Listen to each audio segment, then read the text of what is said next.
시간에는 지금 우리나라에 이 코로나 바이러스가 아주 창궐하고 있는데, 이 코로나 바이러스 감염이 중국의 그 교회를 핍박을 해서 그래서 하나님께서 내린 징벌이다, 이런 그 말들을 많이 하고 있는데, 과연 그런 것인지, 이 코로나 감염이 하나님의 심판인지, 여기에 대해서 한번 생각을 해보겠습니다. 그리고 최근 기독교계에서 그런 주장을 많이 합니다. 이 우한 폐렴이 교회를 핍박한 그러한 그 죄 때문에 하나님께서 진노하신 것이다. 특히 그 우한 그 시장이 제일 먼저 이 폐렴으로 이제 사망을 했다고 합니다. 근데 이제 그 시장이 교회를 많이 박해했기 때문에 그래서 죽은 것이다, 이런 식으로 이제 말을 하는 것이죠.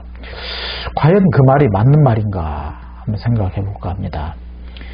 성경에는 성경 여러 군데 이 역병이 그 죄와 관련이 있다고 이렇게 되어 있습니다. 그래서 이게 그 전염병은 하나님의 심판의 그런 측면이 있는 것은 또 분명합니다.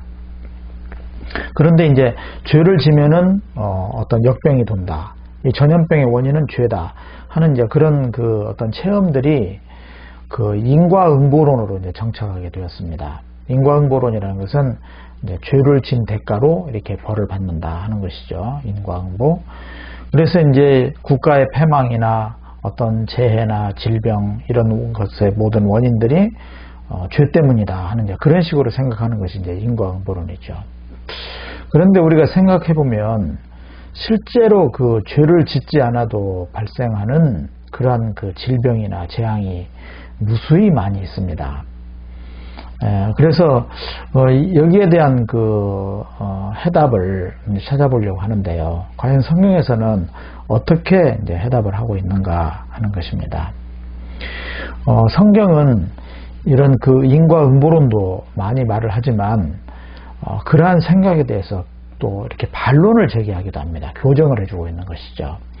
특히 이제 전도서나 욥기 같은 데 보면 그런 내용들이 많이 있습니다.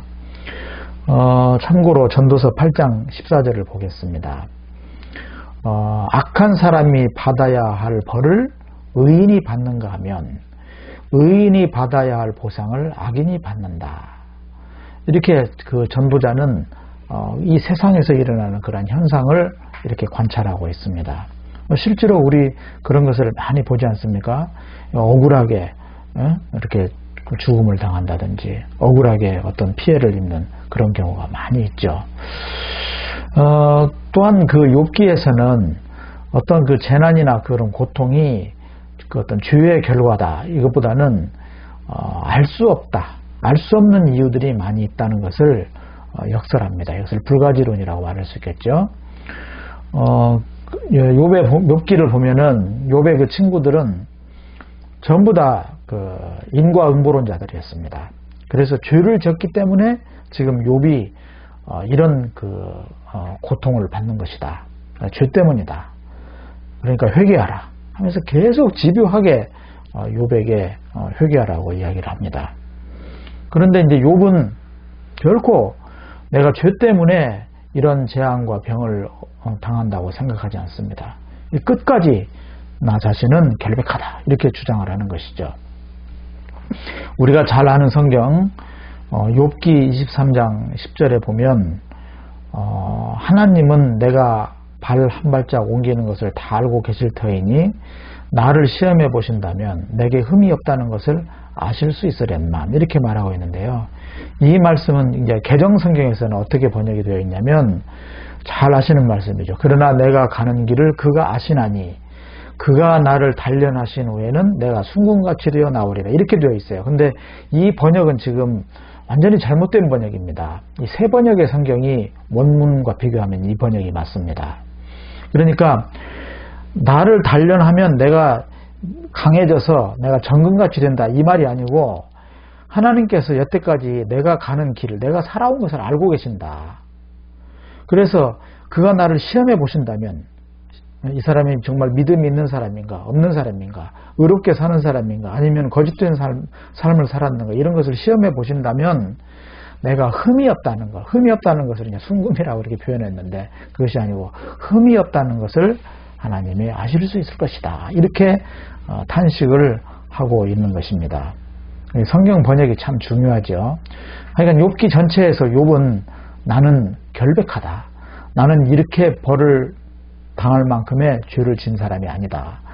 이것은 이유를 알 수가 없지만은 그러나 내 잘못이 아니다. 이렇게 분명히 이야기를 하고 있는 것입니다. 마침내 친구들과의 그 대화가 다 끝난 다음에 하나님께서 나타나셔서 욥의 친구들을 꾸짖으셨습니다. 너희들은 알지도 못하면서 왜 욥이 죄 때문에 이런 고통을 당한다고 그렇게 함부로 말을 하느냐 하면서 꾸짖는 거죠. 예. 누가 잘못했습니까? 욥의 친구들이 인과응보론에 사로잡혀 있었기 때문에 그런 주장을 한 것입니다. 그래서 이제 욥기에서는 인간의 고통이 결코 무조건 죄 때문만은 아니라는 것을 확실하게 보여주고 있습니다. 앞서서 제가 전도서의 말씀도 소개해드렸는데요. 예, 이것이 반드시 죄 때문에 당하는 고통만은 아니다는 것입니다. 역시 예수님께서도 그러한 인과응보론을 교정하셨습니다. 그래서 어떤 선천적인 시각장애인이 있었는데 주변의 사람들이 이 사람이 이러한 장애를 가지고 태어난 것이 부모의 죄입니까? 누구의 죄입니까? 하면서 죄 문제로 연관시켰어요. 그러나 예수님께서는 죄와는 아무 관련이 없다. 이렇게 딱 잘라 말씀하셨죠. 네, 그래서 정리를 하자면 인과응보론과 이 불가지론으로 인간의 고통에 대해서 설명해 볼 수 있습니다. 그러나 무조건 인과응보론은 아니라는 것입니다. 물론 인과응보론은 유익한 면이 있습니다. 왜냐하면 어떤 재앙을 당할 때 이것이 내 죄 때문인가 하면서 자기를 돌아볼 수 있는 그러한 계기를 이렇게 제공하기 때문에 좋은 점이 있다 할 것입니다.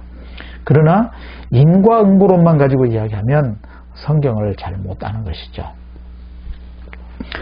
또한 그 현대의학이나 과학이 발달함으로써 이 재앙이나 질병의 원인이 이 죄가 아닌 다른 이유가 많이 있다는 것을 밝혀내고 있습니다. 물론 인간의 죄도 한몫하는 부분이 있습니다.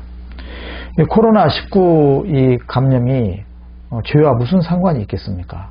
물론 있을 수도 있겠습니다. 그러나 인과응보론만 가지고 머물러 있으면 이 문제에 대해서 잘못된 해석을 하고 잘못된 주장을 하게 되는 것입니다. 그래서 성경에 대한 종합적인 어떤 해석을 갖고 있지 못하면 무조건 교회를 박해한 죄로 벌을 받았다 이런 식으로 주장을 해버리는 것이죠. 실제로 이 기독교 박해와 아무 관련이 없는 그런 선량한 또 신앙이 좋은 크리스찬들도 많이 희생을 당하고 있습니다. 죄 때문이라고 하면 환자들에게 더 큰 상처를 주게 되는 것입니다.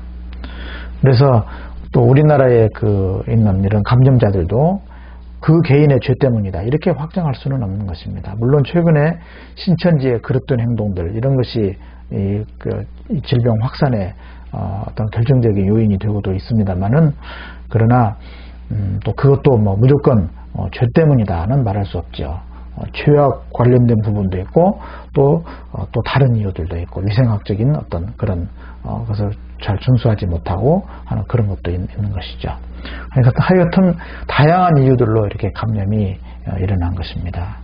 신천지 집단에 의해서 이렇게 창궐하게 된 것 앞서서 말씀드렸습니다만은 기본적인 위생 수칙을 지키지 않고 또 감염 사실을 속이고 이런 것이 이제 더 큰 문제가 되겠습니다.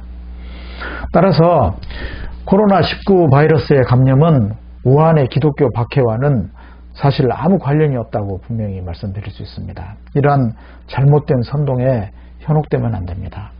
앞으로 코로나19에 대한 역학적인 조사가 더 확실해지면 그 원인이라든지 감염 경로 이런 것에 대해서 더 잘 알게 될 것입니다.